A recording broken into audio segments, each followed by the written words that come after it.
On the morning of December 27, 1946, a chambermaid at the Hotel Nacional de Cuba opened the door to the Sevilla suite and found something that would remain classified in State Department files for the next 43 years. The room had been stripped, not robbed, stripped, methodically. The bedding was gone. The curtains had been removed from their rods. The carpet showed vacuum lines so precise they looked like they'd been measured with a ruler. On the mahogany desk sat a single item, a leather-bound guest registry, open to a page dated December 22nd through December 26th, 1946. 23 names were listed in elegant script. Beside each name, a notation in a different hand. Attended, participated, witnessed.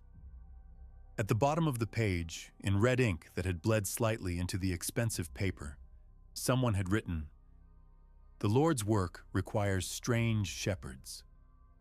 The chambermaid, whose name was Consuela Marquez and who had worked at the Nacional for 11 years, would later tell investigators that the room smelled of expensive cigars, French perfume, and something else she couldn't identify, something chemical and sweet, like ether or chloroform, but with an undertone of incense. She would describe how the bathroom mirror had been wiped so clean it seemed to glow, and how she found, wedged behind the radiator, a single cufflink made of platinum and engraved with the seal of the United States Senate. This is not a story about political corruption or organized crime using influence as currency. This is a story about true believers, men and women who convinced themselves that power sanctified transgression, that proximity to violence was a form of communion, and that witnessing evil without participating was a distinction that mattered.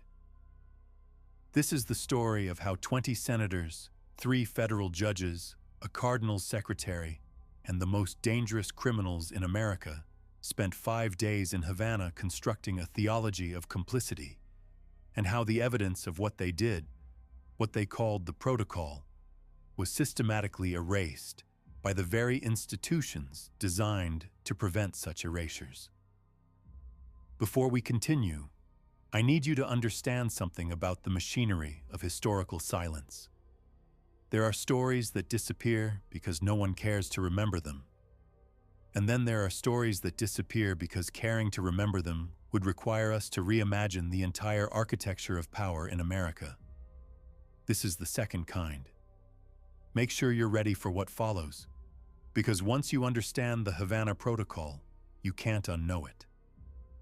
And if you're listening to this from Washington, from Miami, from any city where power still moves through the same channels it moved through in 1946, tell me in the comments. Tell me where you're listening from. Because this story is about your city too. To understand how 23 of the most powerful people in America ended up in a Havana hotel suite participating in what the sole surviving witness would later describe as a sacrament of mutual damnation, we must go back to a bitter autumn in 1943, to a federal prison in upstate New York, and to a conversation that would reshape the relationship between American government and American crime for the next 3 decades. Charles Lucky Luciano sat in his cell at Great Meadow Correctional Facility, serving a 30 to 50-year sentence for compulsory prostitution when he received an unusual visitor. The man's name was Commander Charles Radcliffe Haffenden, and he worked for the Office of Naval Intelligence. What Haffenden proposed that November afternoon was simple in its audacity. Luciano would use his connections to secure the New York waterfront against German sabotage and facilitate the Allied invasion of Sicily. In exchange, he would receive considerations. The word considerations was never defined. It didn't need to be. Both men understood they were negotiating the terms of a new covenant, one in which the United States government would acknowledge that certain forms of power existed outside the law, and that those forms of power could be rented, if not bought. Luciano delivered. The waterfront stayed secure. Sicily fell to the Allies with suspicious ease, aided by Mafia contacts who provided intelligence, safe houses, and the kind of local cooperation that can't be requisitioned through official channels. And in February 1946, Governor Thomas Dewey, the same prosecutor who had sent Luciano to prison, commuted his sentence on the condition of immediate deportation to Italy. But Luciano didn't go to Italy. Not directly. He went to Havana. He arrived on October 29, 1946, on a freighter from Naples, carrying a Uruguayan passport under the name Salvatore Lucania. He checked into the Hotel Nacional, took a suite on the 8th floor, and within a week had established what federal agents would later describe as a shadow government more efficiently organized than the Cuban state itself. He wasn't hiding. He was holding court. And the court he held was unlike anything American law enforcement had ever documented. What Luciano understood, what made him more dangerous than any of his contemporaries, was that crime, like government, is ultimately a system of belief. You don't control people through fear alone. You control them through ritual, through the construction of meaning, through the creation of a shared language that makes transgression feel like transcendence. He had learned this watching the Catholic Church in Sicily, watching how confession transformed sin into sacrament, how hierarchy made obedience feel like grace. And he had learned it watching American politicians, watching how they transformed corruption into statecraft through the simple expedient of calling it something else. In Havana, he would synthesize these lessons into something new. He began by assembling what he called the Council. Meyer Lansky arrived from Miami, Frank Costello from New York, Vito Genovese from Italy, Santo Trafficante Jr. from Tampa, Carlos Marcello from New Orleans. They met in Luciano's suite, and they met with a purpose that transcended the usual business of organized crime. They weren't just dividing territory or planning operations. They were designing a system. Luciano kept a journal during this period. It was discovered in 1989 in a safe deposit box in Zurich, and portions of it were declassified in 2003. The entries are remarkable for their philosophical precision. On November 12, 1946, he wrote, "The problem with crime is that it's illegal. The problem with government is that it pretends not to be. What if we created a space where both could acknowledge what they actually are? Not a negotiation, a revelation. A place where senators could see themselves in us, and we could see ourselves in them, and everyone could stop pretending the difference mattered." The next entry, dated November 18th, simply read, "Christmas." What Luciano proposed to the council was unprecedented. He would host a gathering. He called it a symposium of realities, where the most powerful criminals in America would meet with the most powerful politicians in America, not to negotiate or to bribe, but to participate together in acts that would bind them through mutual transgression. The politicians would be invited to witness crimes, not hypothetical crimes, actual crimes committed in their presence, with their knowledge, for their edification. And then they would be invited to participate in rituals, he used that word specifically, rituals, that would transform witnessing into complicity, and complicity into communion. "We're not blackmailing them," Luciano wrote on November 23rd. "We're baptizing them." Meyer Lansky, who was perhaps the only man in the room as intelligent as Luciano, immediately understood the theological precision of what was being proposed. "You're creating a church," he said.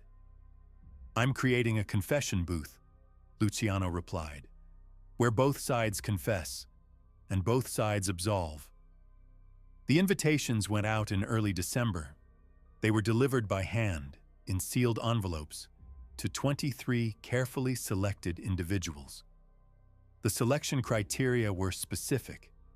Each invitee had to hold significant power.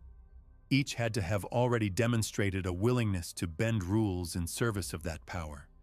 And each had to have something to lose. Reputation, family, legacy, that would make the risk of attendance feel like a meaningful sacrifice. The invitation itself was a masterpiece of psychological manipulation. It didn't threaten, it didn't promise. It simply stated that a gathering of consequence would take place in Havana from December 22nd through December 26th, and that attendance would provide clarity regarding the true nature of American governance. 17 senators accepted. 3 federal judges, a Monsignor who served as secretary to Cardinal Francis Spellman, a deputy director of the FBI, and a woman whose identity remains redacted in all surviving documents, described only as the widow of a president. They arrived in Havana separately, on different flights, using different names. They checked into different hotels, and on the evening of December 22nd, they were collected by drivers who took them, one by one, to the Hotel Nacional, where they were escorted not to Luciano's suite, but to a private dining room on the 3rd floor that had been closed to other guests for the week. The room had been transformed. The tables were arranged in a circle. At the center of the circle stood an altar, an actual altar, ornate and Catholic, complete with candles, a crucifix, and a tabernacle. Beside the altar stood a priest, not a fake priest, a real one. Father Emilio Sanchez, a Jesuit from Havana, who would later claim he had been told the gathering was a private mass for American diplomats. When all 23 guests had arrived, Luciano entered. He wore a white dinner jacket and moved with the careful grace of a man who understood that every gesture was a form of communication. He didn't speak immediately. He walked the circle, making eye contact with each person, and then he stood beside the altar and said, "Thank you for coming. What we do here this week will not be discussed. It will not be recorded. It will not be investigated. Not because it's secret, but because it's sacred. You've been invited because you understand that power, real power, requires us to see clearly.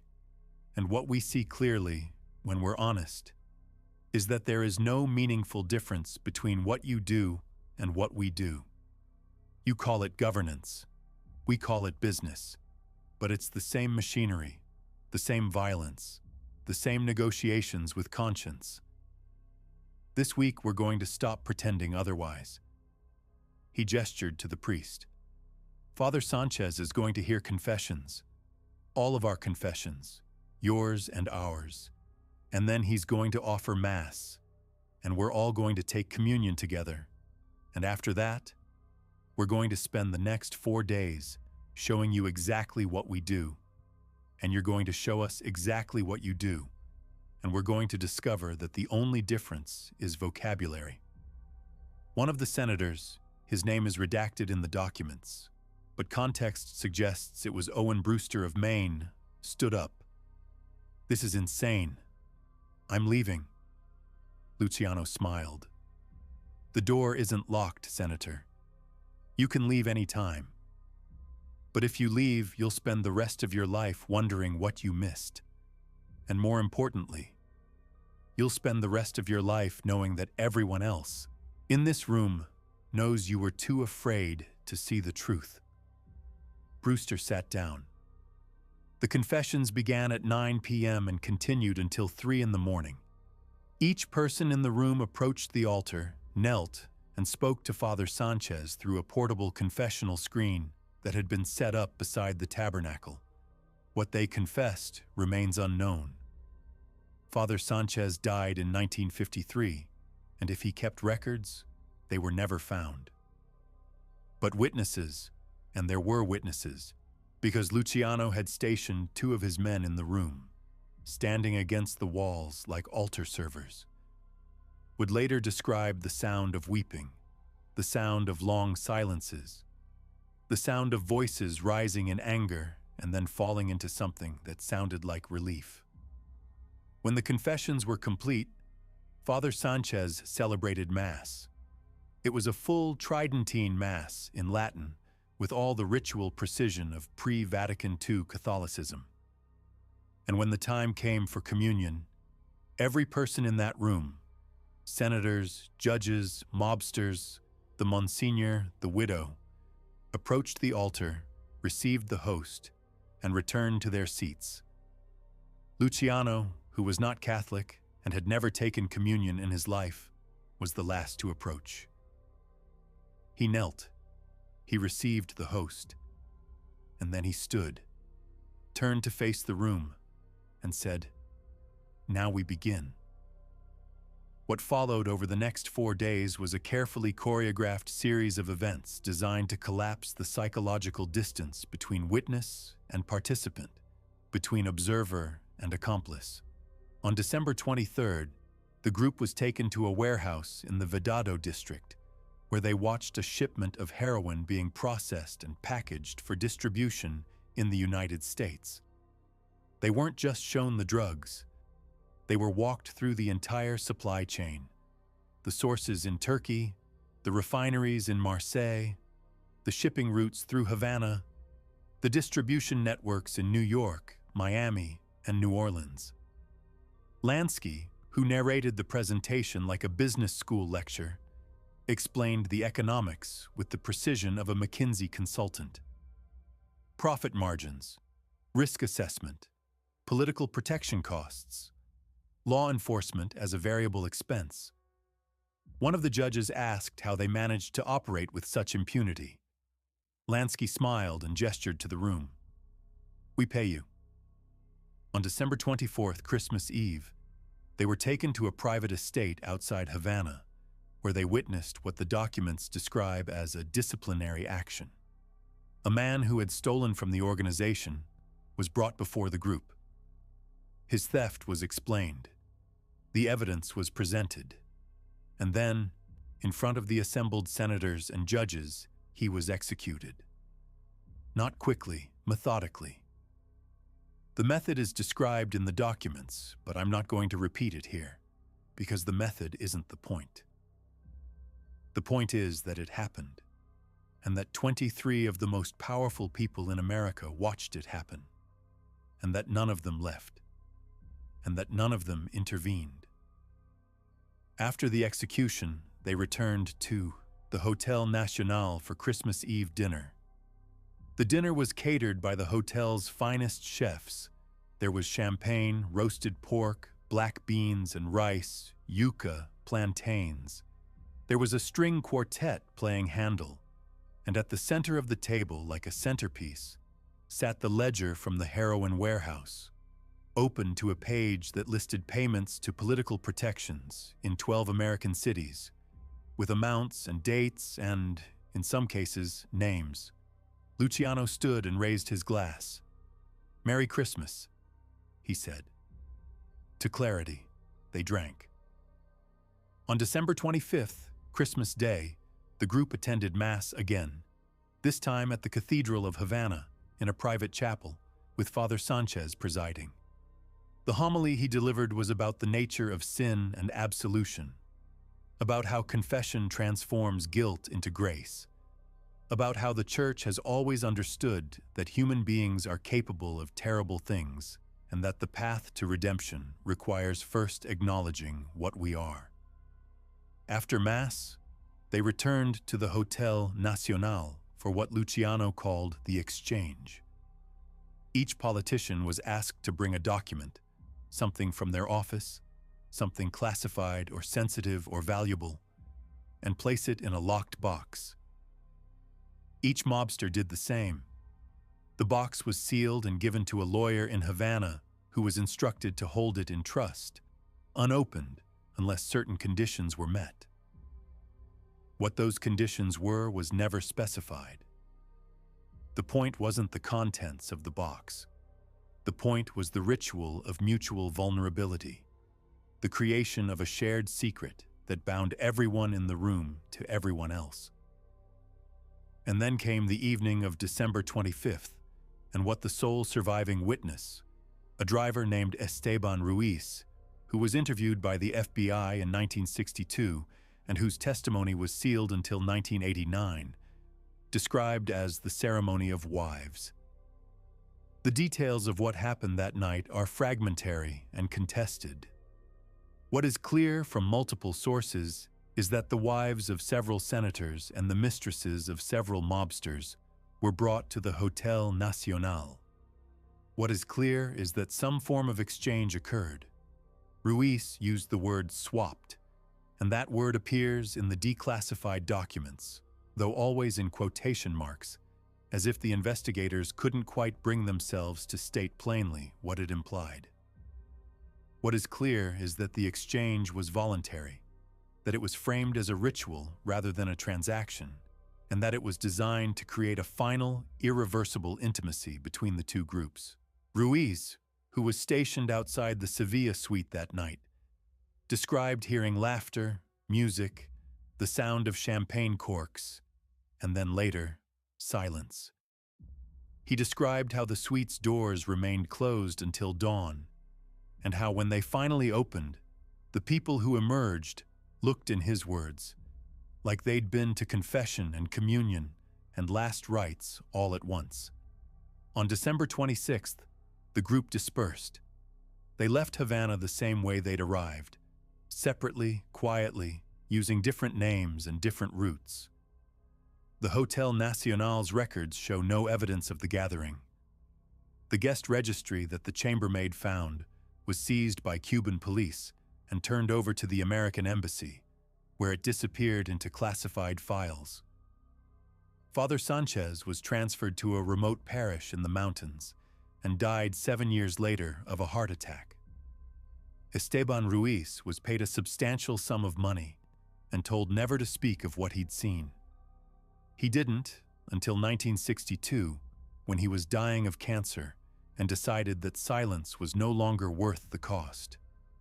The FBI opened an investigation in 1947 after rumors of the Havana gathering began circulating in Washington.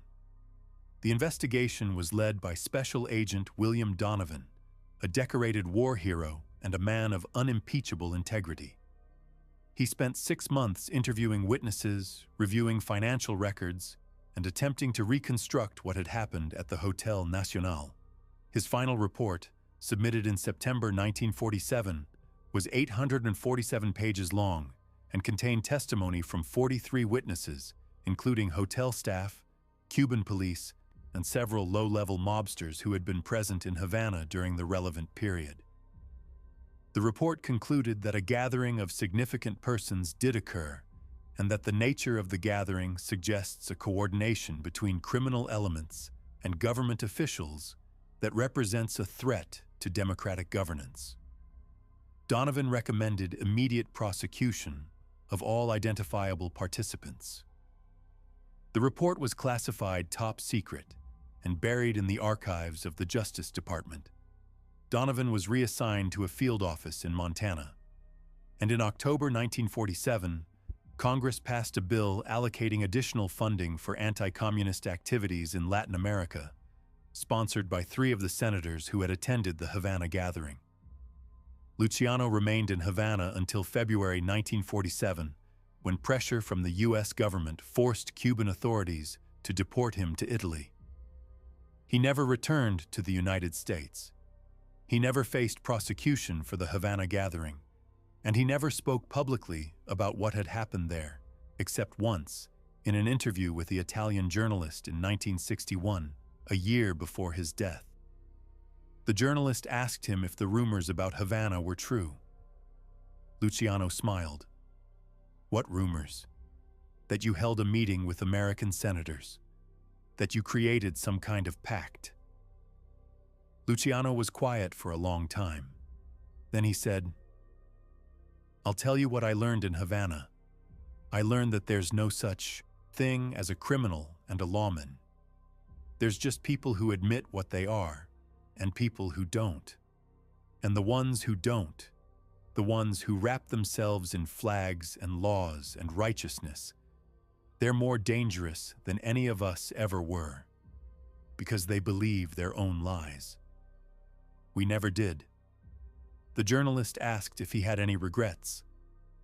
Only one, Luciano said. I regret that we called it a party. We should have called it what it was. A church service, the Havana Protocol, as it came to be known in the classified documents that slowly leaked out over the decades, was never officially acknowledged by the U.S. government. The senators who attended went on to distinguished careers. Several became committee chairmen. One became Senate Majority Leader. 2 were appointed to the Supreme Court. The Monsignor became a bishop. The Deputy FBI Director became Director. None of them ever spoke publicly about Havana, but their voting records, their policy positions, their decisions in cases involving organized crime, these tell a story. Between 1947 and 1963, federal prosecution of major organized crime figures dropped by 40%.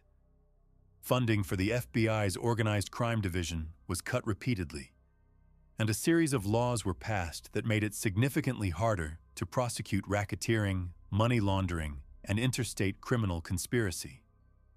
In 1963, the Valachi hearings brought organized crime back into the public eye, and for a brief moment, it seemed like the machinery of justice might finally engage. But the hearings were carefully managed, the testimony carefully limited, and the names that mattered, the names of the politicians, the judges, the officials who had attended Havana, never came up.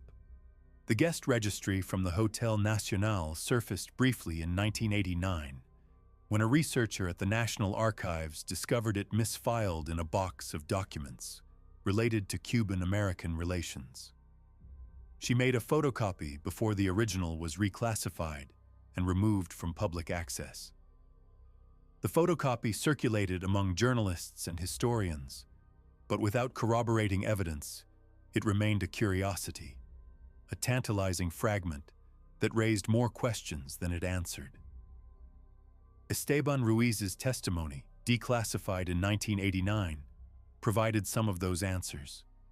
But Ruiz was dead, and the people he named were either dead or protected by statutes of limitation, and the institutions that might have pursued the truth, the Justice Department, the FBI, the Senate Ethics Committee, showed no interest in reopening a case that would require them to acknowledge that the foundations of American power in the second half of the 20th century were built in part on a Christmas party in Havana where senators and mobsters discovered they were the same kind of men. The widow, whose identity remains redacted, died in 1994. In her will, she left a sealed letter to be opened 50 years after her death. The letter is currently held in a private archive and will be unsealed in 2044. Its contents are unknown. But her lawyer, in a rare interview before his own death in 2001, said that she had told him the letter contained the only true account of what happened in Havana and why it mattered and what it cost us all. Father Sanchez left behind a single document related to the Havana gathering. It was found among his personal effects after his death, tucked into a breviary. It was a prayer, handwritten, dated December 27, 1946. It read, "Lord, forgive me for what I witnessed. Forgive me for what I enabled. Forgive me for believing that your grace could sanctify what should have been condemned. I thought I was offering them absolution. I see now that I was offering them permission. And I don't know which is the greater sin, theirs or mine." The prayer was donated to the Jesuit archives in Rome, where it remains, catalogued but unexamined, one more fragment of a story that the institutions designed to preserve truth have chosen to forget. In the end, the Havana Protocol succeeded not because it was secret, but because it was true. It revealed something that everyone in power already knew but could never afford to say, that the distance between governance and crime is a matter of paperwork, that legitimacy is a function of vocabulary, and that the people who control the machinery of the state and the people who operate outside it are engaged in the same fundamental project: the accumulation and exercise of power through the management of violence and the manipulation of belief. Luciano understood this. The senators understood this. And the reason the Havana gathering worked, the reason it bound them together in a way that no bribe or threat ever could, was that it forced them to stop pretending.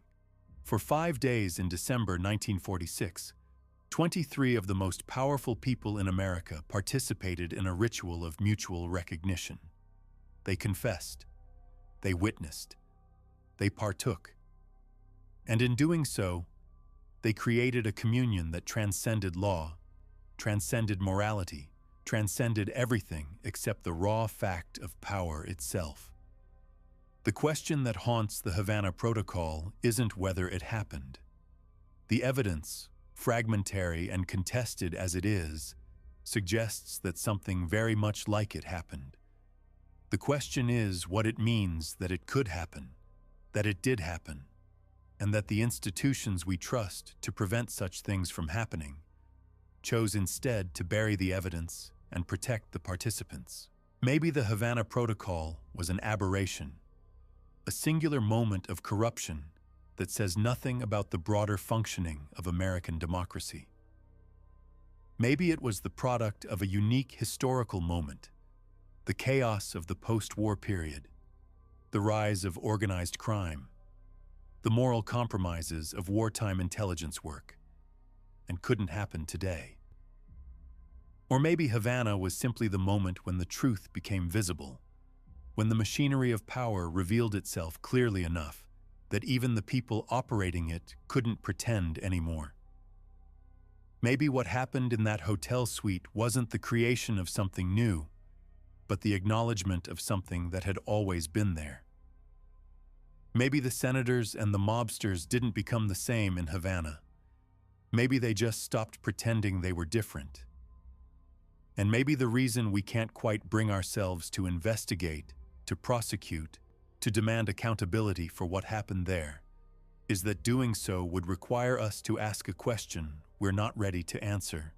If the people who make our laws and the people who break our laws can sit together at an altar, confess together, take communion together, and emerge bound by a shared understanding that the difference between them is purely ceremonial, what does that say about the laws themselves? The truth, like the contents of the sealed box that Luciano and the senators created, remains locked away. Not because we don't have the key, but because we're afraid of what we'll find when we open it.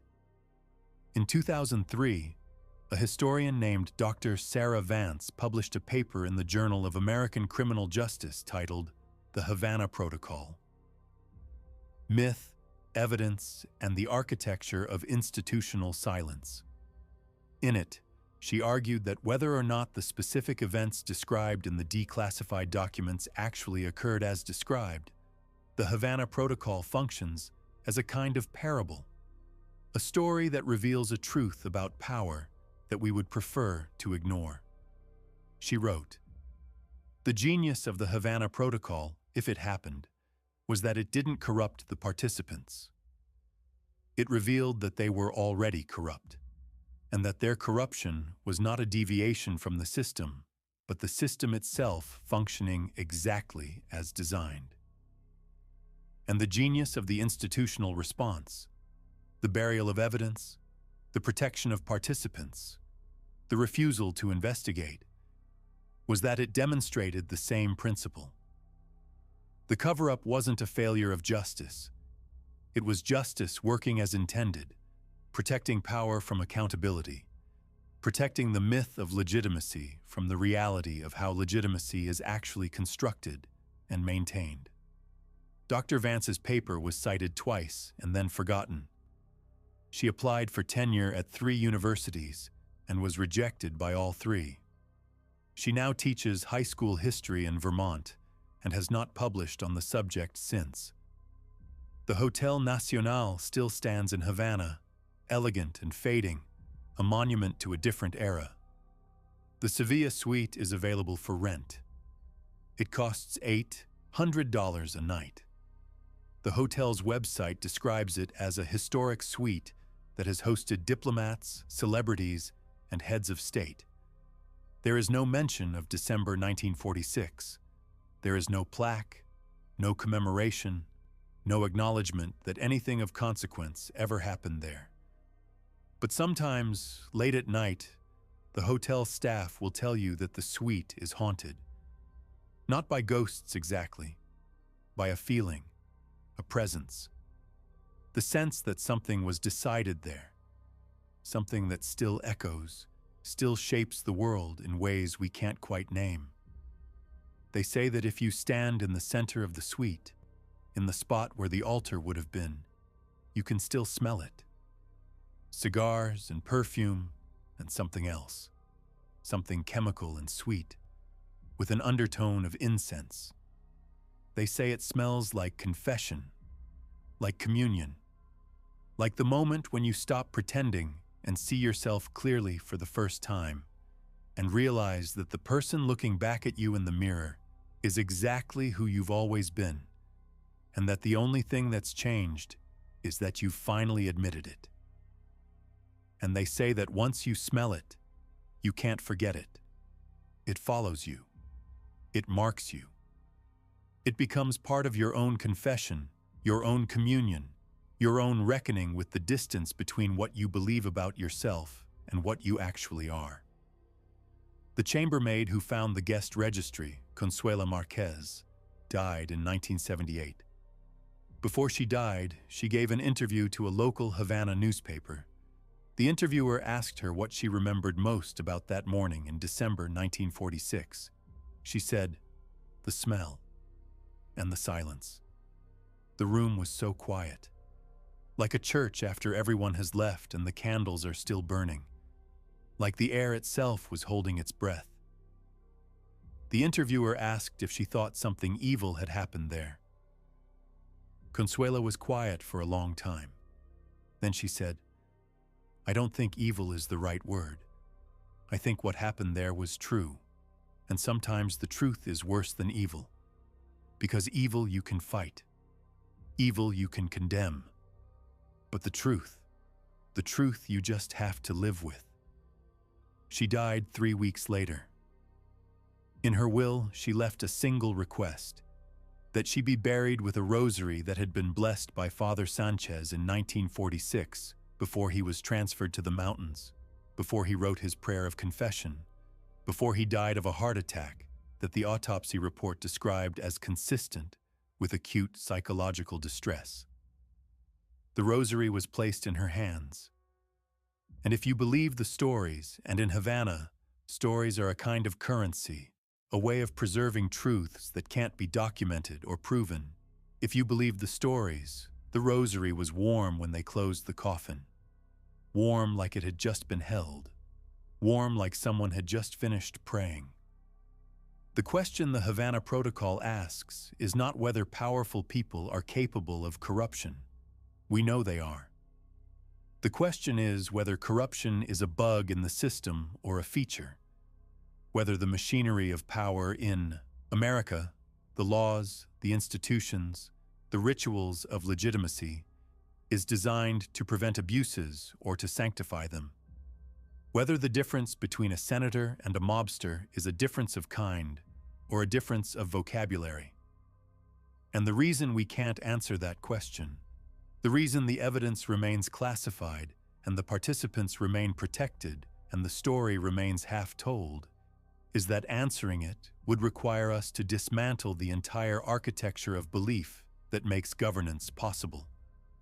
It would require us to admit that the altar and the ledger are the same thing. That confession and complicity are two words for the same act. That the people we trust to protect us and the people we fear are bound together not by opposition, but by recognition. Lucky Luciano died in 1962 at the Naples airport of a heart attack while meeting with a film producer who wanted to make a movie about his life. His last words, according to the producer, were, Tell them the truth. Tell them we were all in it together. The film was never made. The producer's notes were seized by Italian police and turned over to American authorities, where they were classified and have never been released. In the end, the Havana Protocol remains what it has always been, a story that is too true to be told and too important to be forgotten. A parable about power and belief and the terrible clarity that comes when you finally see the machinery that runs beneath the surface of everything you've been taught to trust. The guest registry, the confessions, the ledger, the sealed box, these are relics of a moment when the truth became visible, and the fact that they were buried, that they remain buried, that every institution with the power to unearth them has chosen not to, tells you everything you need to know about what they contain. Maybe someday the widow's letter will be unsealed. Maybe someday the classified files will be declassified. Maybe someday someone will stand in the Sevilla suite and smell the incense and the cigars and the chemical sweetness, and they'll understand what Consuela Marquez understood, what Father Sanchez understood, what Lucky Luciano and the senators and the judges all understood on that Christmas in Havana in 1946. That power is a sacrament, that complicity is a form of communion, and that the only real difference between the people who make the rules and the people who break them is that one group has convinced themselves that what they're doing is holy. The truth, like the twins in another story, like the bones beneath another altar, remains missing. Not because it's lost, but because we've chosen not to find it.